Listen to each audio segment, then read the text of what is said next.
Hello students, Dushyanthan എന്ന രാജാവും ശാകുന്തളയും പ്രധാന കഥാപാത്രങ്ങളായ ശാകുന്തളമാണ് നമ്മളിന്ന് പഠിക്കുന്നത്. കാട്ടിൽ നായാട്ടിനിറങ്ങിയ ദുഷ്യന്തൻ ഒരു മാനിനെ വേട്ടയാടുകയാണ്.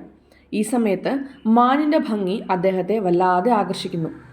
പെട്ടെന്ന് രണ്ട് സന്യാസിമാർ അവിടെ എത്തി ആ മാനിനെ അമ്പെയ്യരുതെന്നും അത് ആശ്രമത്തിലേതാണെന്നും പറയുന്നു.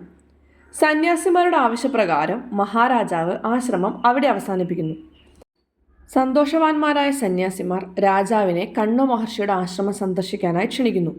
രാജാവ് തയ്യാറാവുകയും ചെയ്യുന്നു.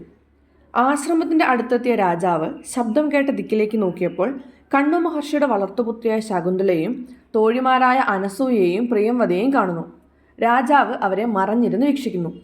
ശേഷം ശകുന്തളയുടെയും തോഴിമാരുടെയും സംസാരമാണ്.